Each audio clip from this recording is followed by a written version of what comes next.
Assalamualaikum, Dato'. Salam. Okey, saya nak tanya berkaitan dengan apa pandangan Datuk berkaitan dengan seorang perempuan meninggalkan anak dan keluarganya semata untuk pergi berlayar ke Gaza mengikut hukum dan syarak. Terima kasih, Datuk. Okey. Saya jawab umum lah, tak usah jawab bagi Gaza tu. Boleh, boleh. Kita jawab umum lah, umum. Wanita tidak diwajibkan untuk turun ke medan jihad. Melainkan nafrul am, kerahan tenaga habis-habisan. Itu dulu. Masalah boleh tak boleh, satu hal. Wajib ataupun tak wajib, dia tidak wajib. Dalam hadis, apabila wanita tanya Nabi SAW, yaghzur rijal wala naghzu, lelaki berperang, kami tidak berperang. Walana nisf, miras bagi kami pula separuh daripada harta pusaka. Nabi kata, Nabi baca firman Allah, wala tatamannu ma faddalallahu bihi ba'dukum ala ba'd walirrijali nasibun mimma iktasabu walin-nisa'i nasibun mimma iktasabna. Jangan kamu rasa tak puas hati di atas kelebihan yang Allah bagikan setiap orang. Bagi lelaki itu bahagiannya, apa yang mereka lakukan, di atas kelebihan yang Allah jadikan sebagian kamu dan sebagian yang lain.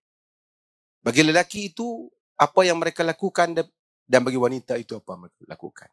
Maksudnya, perempuan tak wajib pergi jihad di atas simpati, di atas rahmat Allah. Kesian perempuan. Kalau nak kena perang, macam lelaki, nak bawa senjata, termati.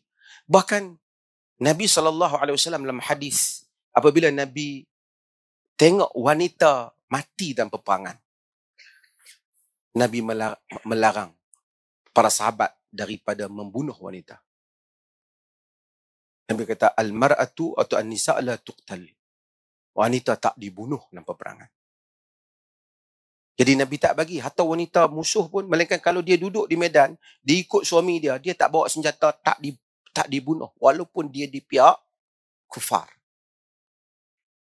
Tak dibunuh. Maka begitulah keadaan pengecualian untuk wanita. Itu dulu. Okey, baru kita pergi ke bahagian kedua. Boleh tak wanita menyertai juga untuk support lelaki? Boleh. Terbukti para sahabat juga berperang. Bukan berperang, yakni pergi support di medan, di Uhud dan seumpamanya, merawat orang yang sakit, bawa lelaki masuk di dalam khemah mereka, ubat mereka yang sakit. Dan ini Ummu Sulaim, banyak kisah-kisah yang seperti ini ada dalam sejarah. Boleh. Berikutnya, bahkan kalau wanita nak sertai peperangan, boleh tak? Boleh. Nabi SAW kata, awwalu ummati yaghzuna al-bahr ghufira lahum.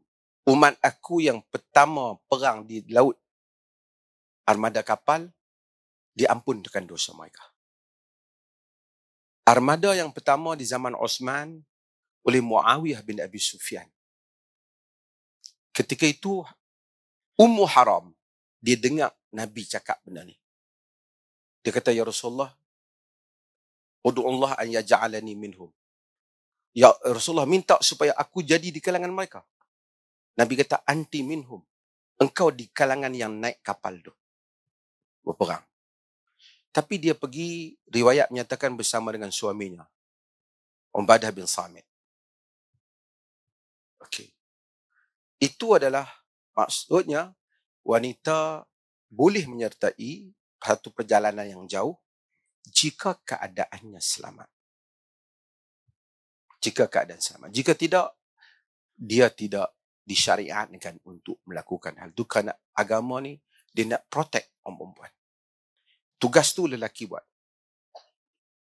So kalau dia pergi dengan suaminya, tak apa. Tapi kalau dia pergi dalam keadaan tidak selamat, sendirian dia termasuk di dalam larangan wanita bermusafir tanpa mahram ataupun bermusafir dalam keadaan tidak selamat. Ini terpakai kepada umum semua kisah. Okey. Sampai situ dulu. Next. Orang kata di Gaza lagi tak selamat. Perempuan juga kan. Benda dah berlaku dah sebahagian tu. Cuma yang ke depan ni kita ambil. Mudah-mudahan yang dah pergi tu Allah Ta'ala bagikan pahala pada mereka di atas niat yang baik dan seumpamanya. Tapi asalnya keadaan demikian. Kalau dia bersama dengan suami dia dan seumpamanya keadaan. Kerana agama tak mau tiba-tiba wanita ni ditangkap, dirogol, seorang dia, tak ada suami bersama itu.